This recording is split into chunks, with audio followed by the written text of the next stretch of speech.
seven trumpets prepper. And guys, we are literally living in the most perilous time in the history of humanity up on the earth. We are definitely moving into that segment of time in the history of the earth.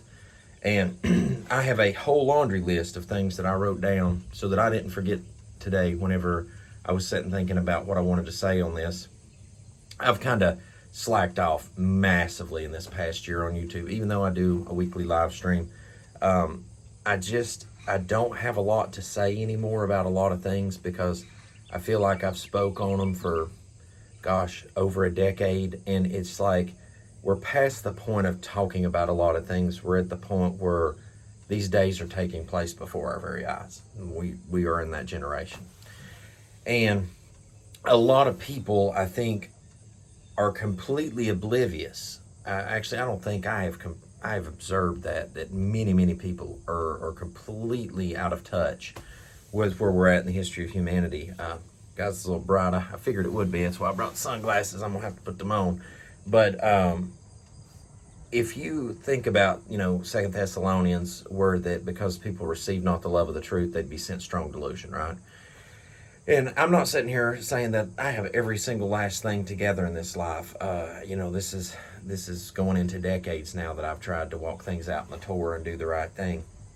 And, the more you look at it, the number one thing that speaks to me that we're in the last days more than anything at all, and is that people betraying one another. I literally have watched families, friends, the works, just sever ties, do terrible things to one another, like stuff I've never seen before. And I ask elders that's been around, I'm like, have you ever seen things like this in your generation? Because you've been around to see multiple generations. And they're like, no, this is, I've never seen it get like this. And, on top of all that, people's like, well, there's been people screaming that it's the end days ever since that, I was little and blah, blah, blah, blah. Well, let me tell you, 100 years is a very small drop in the bucket compared to millennia, okay? Thousands of years. And it's interesting to me that something that was spoken of 2 millennia ago, just like I've hammered it multiple times in this past year alone on the channel, is the Euphrates River drying up. On top of that, I think it's Isaiah 45 or 48, forgive me, I can't think of it exact right now, that talks about, I believe, that, there'll be rivers in the desert. They'll just spring forth or whatever, I believe. And people showing videos of that where that the desert's literally turning green and there's water springing forth and all this. You got volcanoes and eruptions, and not to mention, the trumpets to take place, the 7 trumpets of Revelation take place.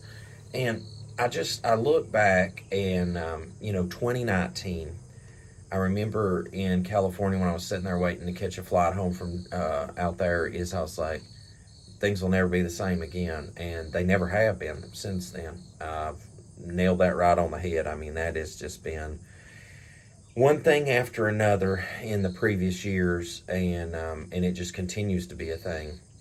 I've noticed so much has just changed and continues to change, and nation against nation, and the the whole subset of that I'll speak to in a minute, just concerning America alone. Boy, it is a beautiful sunny day about to be.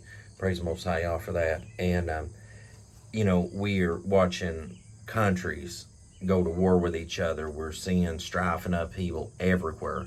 I can't find the understanding in my mind why that people are at least not got some pause and ask themselves what the world is going on around here.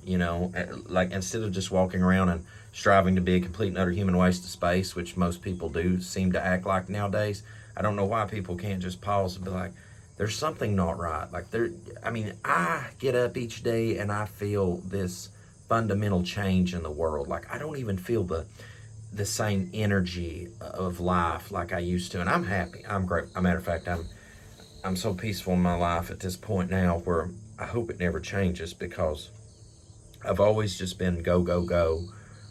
When I went through a divorce and that part of my life fell apart and had to start over, things have just been, it's been a lot.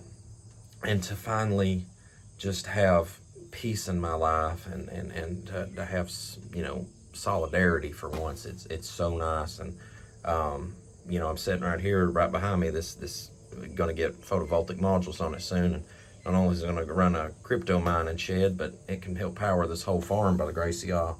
And I just want to see good things happen to everybody, and everybody get a win in life. But man, I just see it all around, just strife up people constantly in people's lives. And something I was going to do a live stream about last week, and I did. And by the way, guys, there's a link in the video description. Brother Akeen and Brother Joel, I done a live stream over with them recently instead of doing one on my own thing. If you want to check that out. But the financial systems that are being put in place right now, the CBDCs, the Fed now, this WorldCoin thing. Let me just pause for a second and tell you this. As a crypto miner, as somebody that supports cryptocurrency because of the DeFi and staying away from governments and all this stuff, because trying to run a parallel society thing away from all that, that's why I support DeFi and all that, is that because the government's going to copy anything that's good and use it against you. You have to understand that. Is that, but with this WorldCoin thing, like the little orbs and the retinal and biometric scan and all stuff, like, well, this is where Luke pauses and says, I'm a head out. I ain't down for that. I'm not down for the Fed now. I'm not down for the CBDCs and the government stuff. I mean, man, this is it's some crazy stuff. And it all leads back to the fact that, if you can control the food, your firearms, your fresh water, your finances, your fireplace, your pharmacy, or your physical well-being, your health care, you compartmentalize these things. You take people's freedoms away to take care of themselves. Well, then you control them. And Satan's kingdom has always been about control. That's always been the core root. Because, there's that film Nefarious. I seen a scene clip out of it, and I haven't watched it yet. But they talk about the possessed person, the demon in them talks about, that after they were cast out of the kingdom, that their goal was to destroy man, because it was obvious that we were going to take their place in the kingdom, right? And then of course we were also made to be above them, per se. So when you understand that Satan's kingdom is to destroy man, and that the fallen angels had their missions too, and you just see all this in motion, and not to mention mankind does terrible things to each other, it should be obvious where we're at in the timeline of humanity, because as of the days of Noah, so shall come the Son of Man be. Well, we had mixed DNA human beings back then. We had fallen angels. We had people living in complete debauchery. I mean, and you look at where we're at today, and we're moving right back into that paradigm. And, the time of separation is at hand, where that society as a collective is lost. I mean, that is a lost ship, all right, and it is destroying itself. Satan's kingdom controls the government. It controls the religions of the world. And this is going to sound misogynistic, I believe, for a moment, but Satan controls about 80% of the women in this world, if not more. And the reason I go into that is because, ladies, you are the heartbeat of a family. You are the heart and soul of a family. I mean, the womb brings forth children. Even though the man puts the seed in, the woman brings forth the children by the grace of God. And like, once you've destroyed a woman to the point where she don't need no man, I'm a strong woman, I don't need no man, I can go here on adult content and I can put myself out there and I don't need nobody, and then 10 years later you've wrecked your body and nobody wants you and blah blah blah. I mean, all these things are by design. And the biggest thing that needs to be torn down right now, I'm sure from the viewpoint of Satan's kingdom, New World Order and everything, is always destroy the family. So if you destroy the family, then, from there, the death of family leads to the death of society. Death of society leads to the death of a nation, and the death of a nation leads to the death of nations.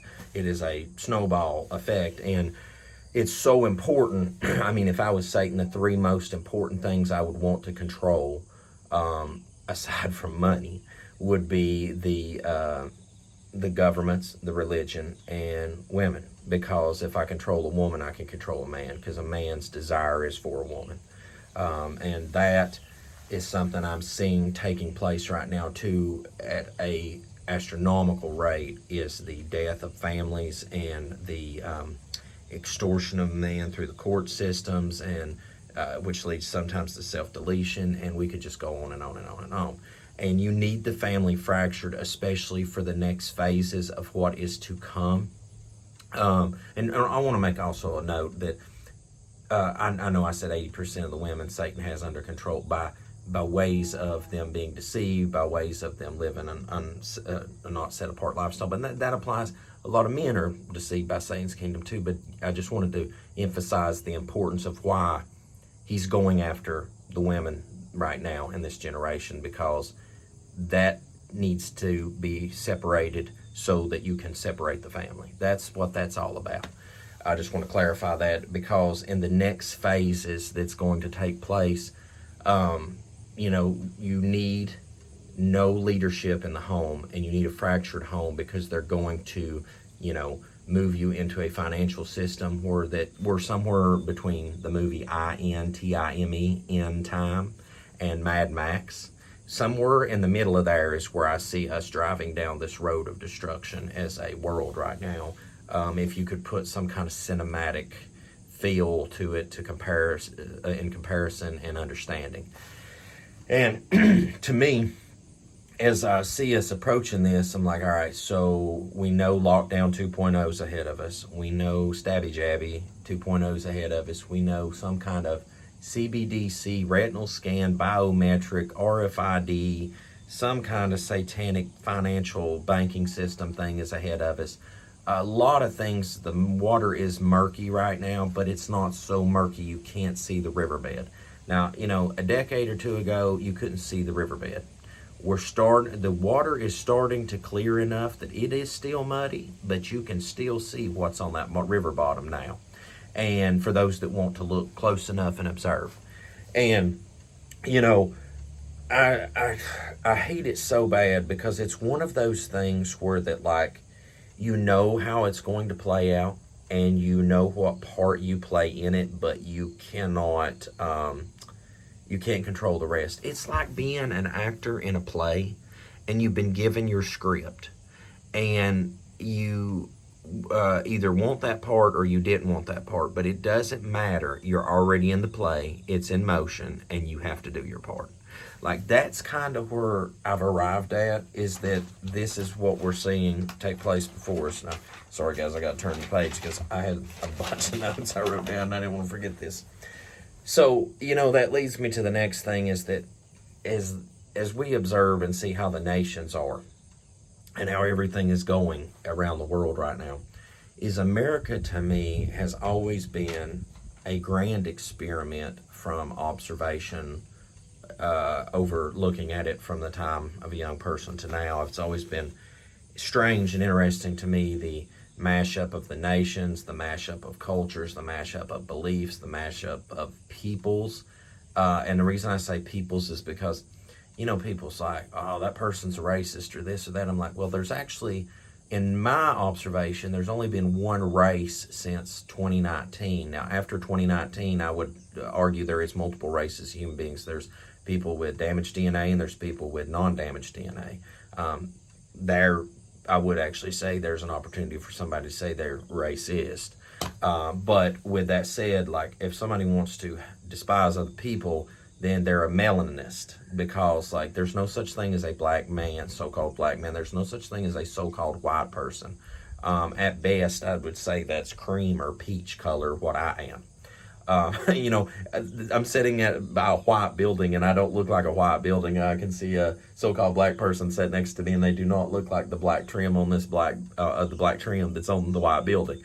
Just to point that out. And I say all that because America, it just seems like from its inception has had such a stench of evil, because it has killed people for their color of their skin. It has killed people for them being indigenous to the land. I mean, if we really, during Trump's presidency, I always heard about, make America great again. And I'm like, to me, and this sounds so unpatriotic, but please bear with me. And please keep in mind, I volunteered for the military out of high school. Thankfully, I got declined on that because I had asthma as a kid. And man, I'm so glad I didn't serve this corporate entity now, because that's what this is United Corporate States of America. And we can go into that in a minute. But like when we really deep dive in this, if we look at the grand scheme of things and we go back, what we have is even before Great Britain and before the colonies and all that, even if we go back to Spaniards and we just continue to go back, Vikings, etc. What you have is this land has always had its indigenous people murdered, raped, pillaged, plundered. And then after the colonization of this nation, we have the fundamental foundation of this place built on the backs of Hebrew slaves, because the so-called black man, many people may not know, but is the true Hebrew Israelite, descendant of Abraham. You can check the video link I put in the video description, and you have done a documentary on years ago. You can also check out in the video description below where I've warned people that they would be betrayed in the last days years ago. That video's had a lot of traction over the years. I'll put that in there too. But if we look at the depth of it, we have that, and then we have all these nations piling into this place.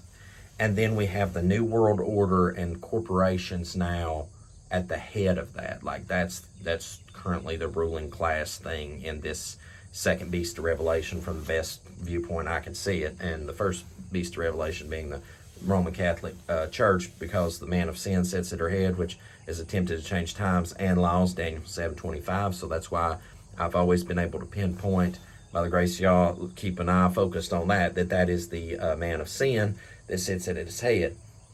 And the more I look and observe both this, I'm like, okay, America is a grand experiment of how deprived this world has become. Like, we say freedom and the place where you can do your thing and all that stuff and be who you want to be and stuff, but in reality it's all empty words. Like, I see the class warfare, I see the clans against one another, I would say the peoples against one another.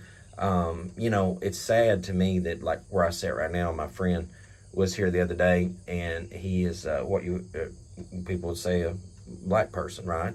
I'm 99% sure he's also descendant of Hebrew Israelite, but that's another conversation. But I was just thinking the other day, I was like, he came out and got to spend time with him in the wall, hugged his neck, sent him home with beef for his family.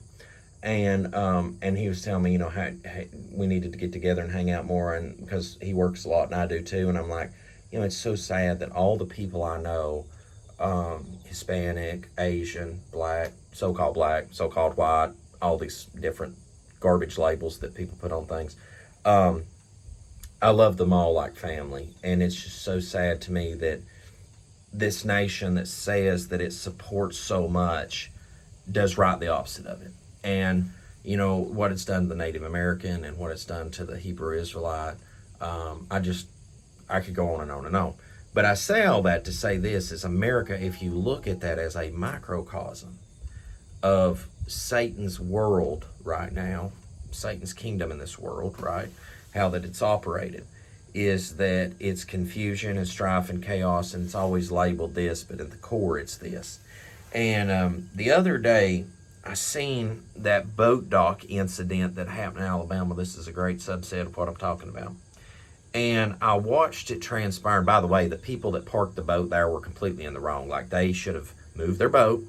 The large boat parked right there where it was supposed to park. People got unloaded, going about their business. I understand, I guess it was a public dock, but I believe it was clearly marked where that boat needed to be. And the security guard was asking them to move it. He tried to help them move it, and then it turned into a brawl. I think the people that started the fight should definitely be prosecuted.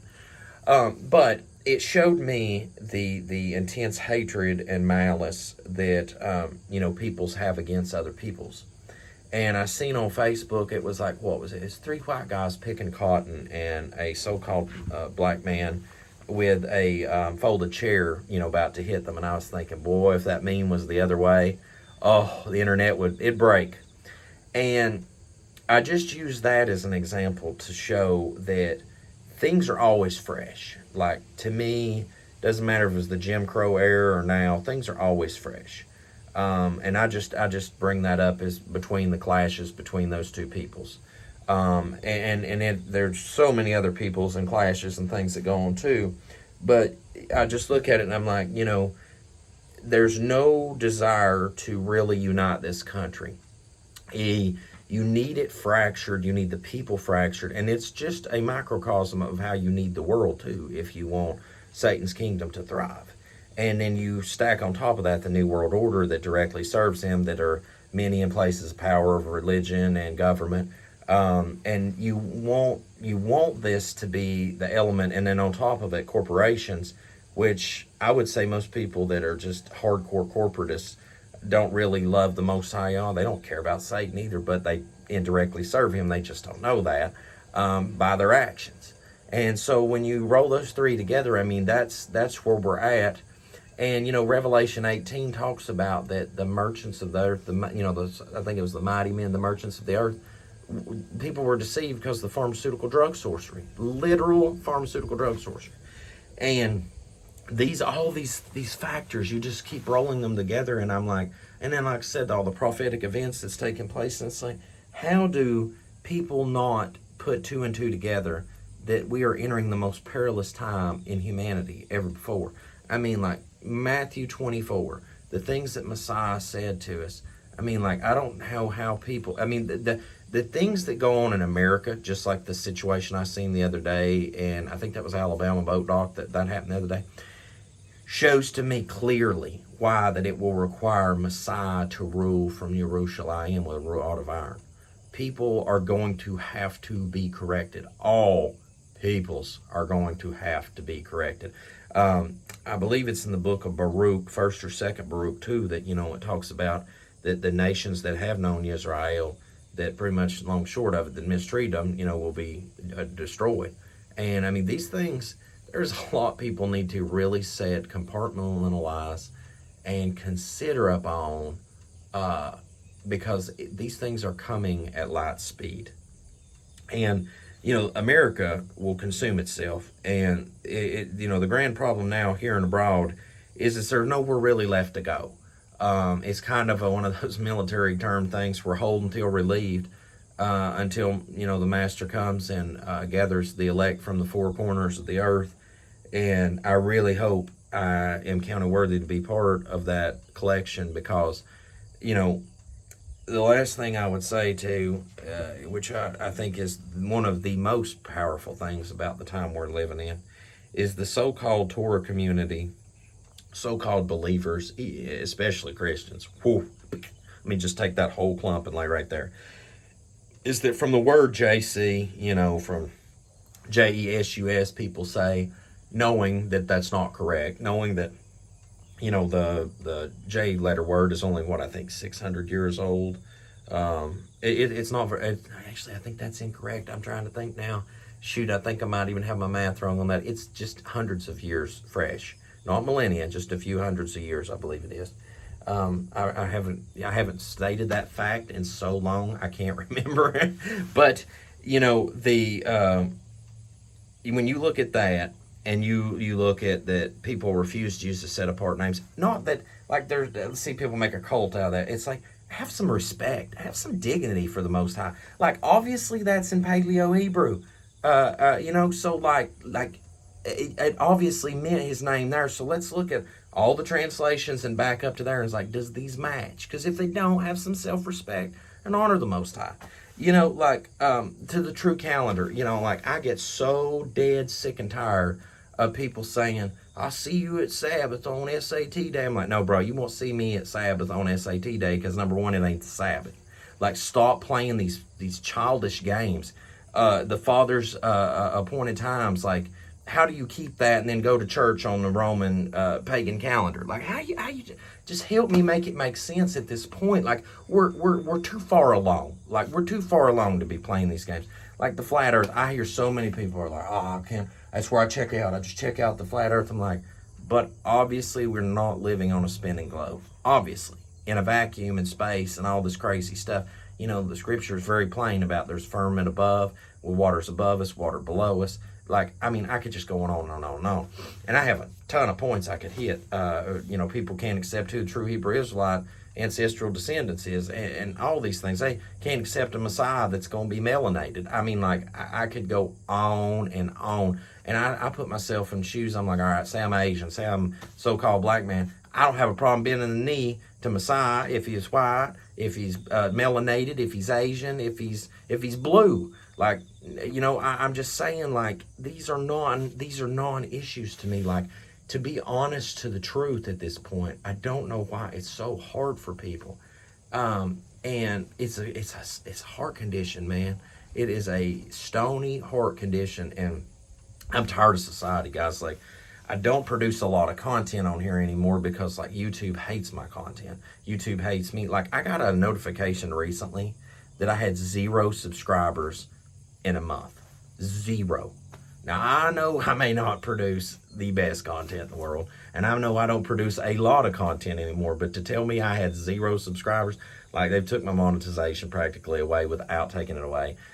Tell me I got 0 subscribers. Tell me that, what was it? Oh, that I can't have my play button for hitting 100K. Like, the list just goes on and on and on. Like, you've got to understand that in the realm of social media, in the realm of society anymore, if you love the Most High, if you stand for the truth, if you're trying to warn and wake up people, you're going to really, really catch it. And I just hope that something I've said in the plethora of things that I've discussed today, that you stop, have some poise for a minute, and pause and be like, you know what? There is something not right. The man makes a valid submission to me that there is something not right, and it's not been right for a long time. It's definitely not been right since 2019. That is a fact. And it's not seeming to get any better. And I notice that everyone keeps talking about, I know a lot of people will be like, it's got to get bad before it gets better. No, it's going to get really bad before it gets really better. And it's going to take this world crumbling to its knees before Messiah comes back. And I think that it's a time right now where that those of us that are awake, the good woke, the true woke, not woke culture, is that we step back from everything, focus on our families, focus on our faith, focus on getting prepared. And let everyone, you do you, babe. You do you. Because I don't want you tripping me up anymore because you want to go down that path, by all means, don't let me get in your way anymore, because we are at the threshold of that time. And there's no more time to fart around. There's no more time for debates with people. There's no more time for petty arguments over truths that are flipping as obvious as the bright sunshine that's on me right now. Like, you got to just cut it loose, because we're in a time of false pastors and false prophets and false teachers and people that want to do whatever they want to do and hear it with itching ears, and people that, won't put forth the fruits of the Spirit, won't do the, what Messiah commanded us to do and honor the Father and keep the commands. I mean, like, these things that people are engaged in, I don't want no part of. And so, the last thing I would say, and once again, I can't have it exact in front of me right now, and I wish I did, but I believe it's in the book of 2nd Ezra. It's chapter 7 or 8, I believe it is, and Ezra was speaking to the messenger, and was making a point that pretty much that the time would come where that those that had knowledge would pretty much, and I'm just summarizing this, would just step away. They would not be found among the people. And because they, see what's coming, and they just like, I'm gonna head out. And I'm just summarizing all this. Please read the book of 2nd Ezra. I mean, especially read 2nd Ezra chapter 16. Those are prophetic events about to pop off too. But I mean, it is just, it's profound to me to, sit and observe the things that are, and I give the Most High all praise and glory for it, because if He didn't open my eyes to it, show me, I would be just as many, and I hope that those that do desire to see So the last thing I'll say in this is I hope the people that have a desire for truth, that have a desire to make it in the new kingdom, that have a desire to love their fellow man, regardless what melanation you are or what country you're from, whatever. I hope that there is a profound coming together eventually of all of us and peace, because this world, I would hate to know that I endured all that I did in this life, and so many others had much harder life than me, but I would hate to know that all the things people have had to endure, that you endure that and then you make it to the end, not to inherit the kingdom. That to me is so sad. So sad. I mean, it's all for nothing kind of thing, when you look at it like that. And I just hope that doesn't befall any of us. So guys, until we see again here at Seven Trumpets Prepper Channel, I hope I've said something to motivate you in these last days. I hope the Most High Yah broke you and keep you, make His face shine upon you, show you favor, and give you shalom, my friend. In Yahushua and